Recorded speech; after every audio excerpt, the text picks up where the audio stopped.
সারাদিন গাধার মতো অক্লান্ত পরিশ্রম করে যাও, তার বিনিময়ে কী পাবে? অপমান, অবহেলা, লাঞ্ছনা। সারাদিন যতই পরিশ্রম করো না কেন, তার জন্য আমাদেরকে কিন্তু কোনো সুনাম বা কোনো প্রাইজ দেওয়া হয় না। তার বিনিময়ে কিন্তু আমাদের অপমান, লাঞ্ছনা এইসবই সহ্য করতে হয়, শুনতে হয় সারাদিনে। তো চলো বন্ধুরা, আজকে এই টপিকে তোমাদের সাথে কিছু নিয়ে গল্প করবো। তার আগে পরিচয়টা সেরে ফেলি। শুভ সকাল আমার বন্ধুরা, কেমন আছো তোমরা সবাই? আমি কিন্তু খুব ভালো আছি। আশা করি তোমরা যেখানে আছো ভালো আছো এবং সুস্থ আছো। দেশে বিদেশে, ঘরে বাইরে, যেখান থেকে যে প্রান্ত থেকে আমার ভিডিওটা দেখছো তোমরা, আশা করি তোমরা অনেক ভালো আছো এবং সুস্থ আছো। এইভাবে ভালো থেকো, সুস্থ থেকো এবং আমার পাশে থেকো বন্ধুরা। তোমাদের ভালোবাসা, অফুরন্ত ভালোবাসা। আমি এখন সারাদিনে যত ক্লান্তই হই না কেন, যত পরিশ্রম করি না কেন, তার বিনিময়ে কিন্তু আমি মন থেকে আলাদা একটা অনুভূতি পাই যে আমার বন্ধুরা অপেক্ষায় থাকে আমার ভিডিও দেখার জন্য। এত সুন্দর সুন্দর কমেন্ট দেখার অপেক্ষায় আমি থাকি। ওদের প্রণাম, ছোটোদের বুক ভরা ভালোবাসা দিয়ে কিন্তু ভিডিওটা প্রতিদিনের মতো আজকে স্টার্ট করলাম। আজকের বারটা হচ্ছে সোমবার মানে বাবার বার।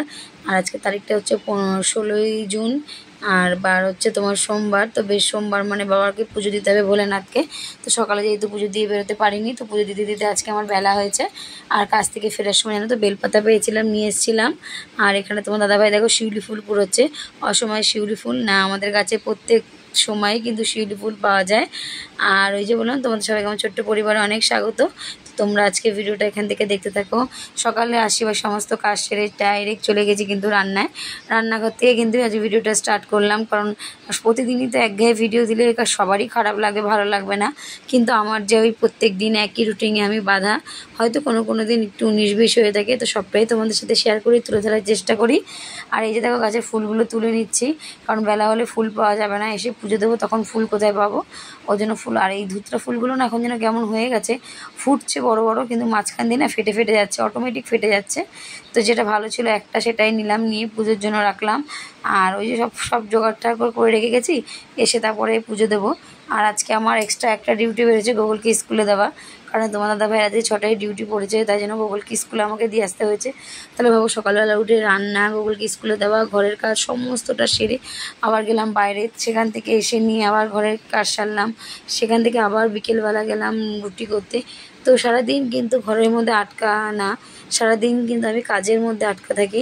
আর কাজের মধ্যে আটকা থাকতে আমার কিন্তু খুব ভালো লাগে। তো এই যে সারাদিন আমরা গাধার মতো অক্লান্ত পরিশ্রম করি, প্রতিটা বাড়ির গৃহবধূ বলো এবং সবার ক্ষেত্রে, এটা সবার ক্ষেত্রে ধার্য। শুধুমাত্র যে আমরা বলবো বাড়ির বধূর উপর ধার্য তা না, এটা প্রতিটা মানুষের সাথে হয়ে এসছে। এটা এবং মানে যুগ যুগ ধরে এই নিয়মেই চলছে যে তুমি কারোর জন্য যতই যা করো না কেন, বিনিময়ে তুমি কিন্তু কখনোই সুনাম পাবে না। তার বিনিময়ে তুমি কিন্তু লাঞ্ছনা, অপমান, অবহেলা এটাই পাবে। তো সেরকমই আমরা যত সারাদিন গাধার মতো অক্লান্ত পরিশ্রম করি না কেন, তার বিনিময়ে কিন্তু আমরা কী পাবো? যে কী করেছো সারাদিন, একটু পান থেকে চুন খসলে কত কথা শুনতে হয়। তখন যেন মনে হয় না চোখের জল চোখ দিয়ে বেরিয়ে যায়, ধরে রাখার ক্ষমতা থাকে না। কিন্তু কী করবো বলো, উপায় তো নেই। আর কোথায় বা যাবো, কী বা করবো? তার জন্য যতই যে যা বলুক গিয়ে মুখ বুঝে সহ্য করি, শুনি। কিন্তু তাই বলে এই না যে যা বলবো সেটাই আমাকে শুনতে হবে।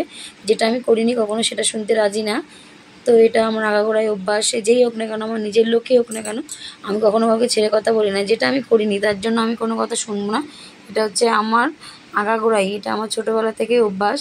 তো সেটা আমি কি বলবো তোমাদের, আমি সেটা সবার ক্ষেত্রে ধার্য করি।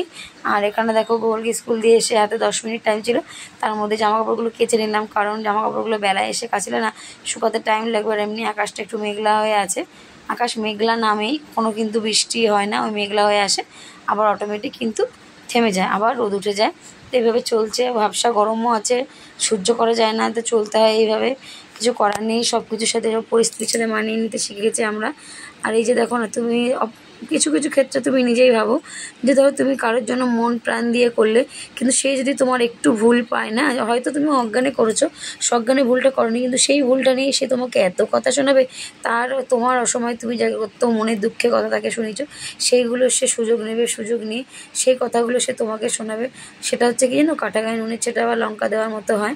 তুমি মনের দুঃখে তাকে এত কথা বলেছো, সেই কথাগুলো সে তোমার অসময় সে তোমাকে শোনাচ্ছে, তাহলে কাউকে শোনাবে, তো সেটা কি তোমার কাছে অপমান নয়? তার জন্য মনের কষ্ট মনের ভেতরে রাখো, কাউকে বলার প্রয়োজন নেই। যদি মনে কখনো কোনো কষ্ট হয়, দেওয়ালকে ধরে কান্না করো, চোখে জল ফেলো, অসহ্য জল ফেলো, কেউ দেখারও নেই, বলারও নেই। দেওয়ালের সাথে কথা বলো, বিনিময়ে কোনো মানুষের সাথে কোনো পরামর্শ করতে যেও না। এটা হচ্ছে আমার সাথে চ্যানেল, আমি সেইভাবেই চলি।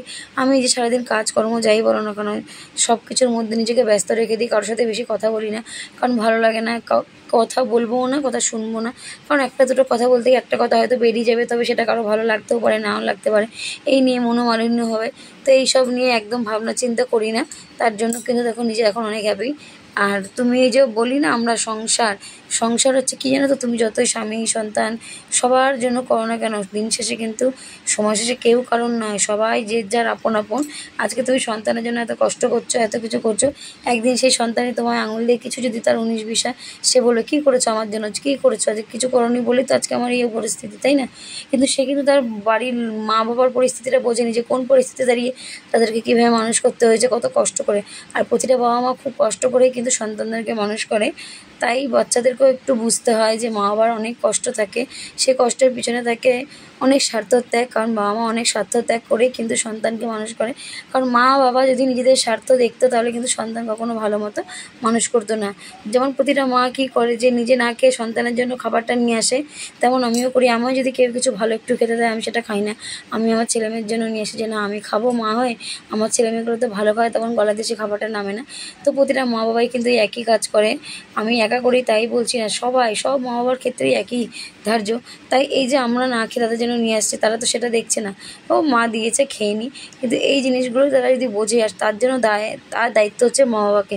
মা বাবাকে সন্তানকে সমস্ত পরিস্থিতির সাথে লড়াই করতে শেখাতে হবে, সমস্ত পরিস্থিতির সম্মুখীন আনতে হবে, যাতে তারাও সমস্ত পরিস্থিতিটা তারা কিন্তু মানে মানে নিজেদের হাতে করে হ্যান্ডেল করতে পারে, কারো সাহায্য ছাড়াই। কারণ তাদেরকেও বলে না, রোদ ঝড় জলে লোহা আগুন পুড়ে, আগুনে যেমন লোহা পুড়ে অনেক শক্ত হয়, তাকে পিটিয়ে পরে যে কোনো রূপের আকার দেওয়া যায়, তো তোমার মানুষও তুমি অনেক ঝড় জল বৃষ্টি রোদ তা পার করে তবে কি একটা সত্যিকারের ভালো মানুষ হবে। আর তখন সেই মানুষটার প্রতিটা জিনিসের মূল্য, প্রতিটা মানুষের মূল্য সে কিন্তু পদে পদে বুঝতে পারবে। এই হচ্ছে মানুষের মানে কি বলবো, শেখার কোনো শেষ নেই। তো সমস্ত কাজ সেরে চলে গেছিলাম কাজ থেকে এসে নিয়ে আবার পুজো দিলাম, পুজো টুজো দিয়ে নিয়ে বিকেলবেলা আবার এই যে গেলাম, বিকেলে রুটি করতে গেছিলাম, তো সেখানে রুটিও করেছি, 4টে রুটি করেছিলাম, আর চিড়ের পোলাও করেছিলাম। ওনাদের চিড়েটা না বা বৃষ্টিতে ভিজে গেছিলো, রোদে দিয়েছিলো, সেই চিড়েটা কী করবে বললো তারা পোলাও করে দাও। তো গাজর আলু পেঁয়াজ লঙ্কা তারপর কিশমিশ বাদাম সমস্ত কিছু দিয়ে চিড়ের পোলাওটা করেছি। আর চিড়ের পোলাওটা না অনেকটা ভালোই কিন্তু হয়েছে, তোমাদের সাথে শেয়ারও করেছি। দেখো নিজে রান্না করি বলে সেটা লোকের বাড়ি তো কী আছে, তাই না? কিন্তু রান্নাটা তো নিজে হাতে করছি, তাই নিজে হাতে যা রান্না করছি ভালো মন্দ প্রত্যেক দিন তোমাদের সাথে শেয়ার করার চেষ্টা করবো বন্ধুরা। সে হোক না কারোর বাড়িতে কী আছে, রান্নাটা তো আমি করেছি, তাই না? আর আমি বাড়িতে করলেও তোমাদের সাথে শেয়ার করি, কোথাও গিয়ে করলেও শেয়ার করবো। আর লঙ্কা যেহেতু হাত দিয়ে কাটিনি, কারণ লঙ্কা হাত দিয়ে কাটলে না মুখে দিলে মুখ জ্বালা করে, তার জন্য কাঁচি দিয়ে লঙ্কাটা কেটে নিলাম, সুবিধা হয়। আমারও বাড়িতেও আছে, আমি কাঁচি দিয়ে সমস্ত কিছু কাটা, ধনেপাতা লঙ্কা এসব অভ্যাস করি, তেমন আমি কিন্তু যেখানে যাই সেখানেও করি। আর কাজ করি নিজের বাড়িতে যেমন পরিষ্কার পরিচ্ছন্ন, তেমন কিন্তু লোকের বাড়ি কাজ করে বলে নোংরা করে আসে তা কিন্তু না বন্ধুরা। সমস্তটা সুন্দর করে পরিপাটি করে সব গুছিয়ে গাছিয়ে দিতে হয়। যেমন এই যে সকালে রান্না করি, রান্না করার পর সমস্তটা গ্যাস টাইলস পুরো স্ল্যাব সমস্ত বেসিন সমস্তটা পরিষ্কার করতে হয়।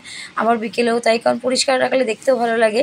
আর দেখবে ইচ্ছে করে, যারা কাজের মানুষ না তারা বসে থাকতে পারে না হাত পা গুটিয়ে, যে কাজ হয়ে গেছে চলে যায়, তাই না, সমস্তটা পরিষ্কার করে দিই, যাতে লোকে সুনাম করতে পারে, কখনো বদনাম না করে।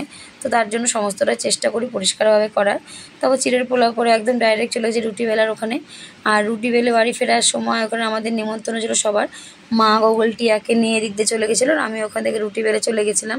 তো সেটা শেয়ার করতে পারিনি, কারণ বন্ধুরা ফোন তোমার দাদাভাই নিয়ে গেছিলো টিভি দেখবে বলে, আর জন্য আর শেয়ার করা হয়নি। তাই খিচুড়ি টিচুড়ি খেয়ে আবার বাবার জন্য তোমার দাদাভাইয়ের জন্য খিচুড়ি নিয়ে এসেছি।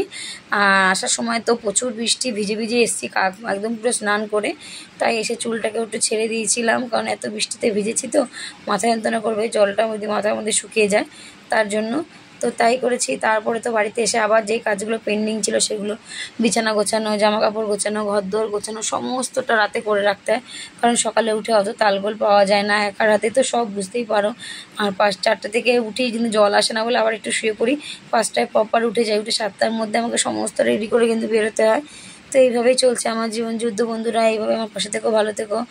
আর ভিডিও হয়তো একটু ছোটো বা বড় হচ্ছে মানিয়ে নিও, কিছু করার নেই, কারণ যেটুকুনি আমি চেষ্টা করছি, যেটুকুনি পারছি সবটাই তোমাদের সঙ্গে তুলে ধরার। এই যে টিফিন গাড়ি কাজের বাড়ি থেকে নিয়ে এসেছিলাম, নিয়ে এর মধ্যে তোমার দাদাভাইয়ের বাবার জন্য একটু খিচুড়ি নিয়ে এসেছি, কারণ আমরাও খেয়েছি, ওরাও তো খেতে চায়, ওরাও তো ভালোবাসে।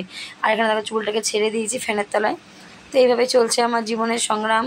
আর সত্যি কথা বলতে দিনের শেষে যাই কাও না কেন, তুমি কেউ কিন্তু কারণ নয়, কারণ তুমি যার জন্য যতই ভাবো না কেন, কেউ কিন্তু তোমার জন্য ভাববে না। যতই যা বলো, সব মানুষ কিন্তু স্বার্থবাদী। মানুষের মধ্যে একটু না একটু স্বার্থ আছেই, আর প্রত্যেকটা মানুষের মধ্যে আছেই স্বার্থবাদী।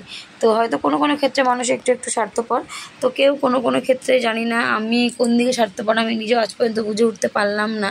কিন্তু আমি দেখেছি আমার সাথে স্বার্থ নিয়ে কত মানুষ দিনের পর দিন মিশেছে। তো আমি এখনও পর্যন্ত পারি না বন্ধুরা, জানি না, পারি না। তার জন্যই কিন্তু এখনও ভালো আছে, যদি পারতাম তাহলে হয়তো আমিও তাদের মতো স্বার্থবাদী হয়ে যেতাম, তাই না?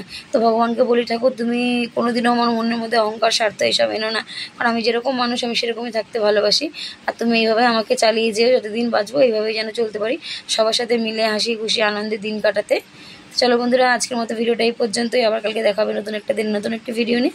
ততক্ষণ সুস্থ থেকো, ভালো থেকো, টাটা, লাভ ইউ অল বন্ধুরা। আবার কালকে দেখা হবে নতুন একটা দিন, নতুন একটি ভিডিও নিয়ে। ততক্ষণ আবার সুস্থ থেকো, ভালো থেকো।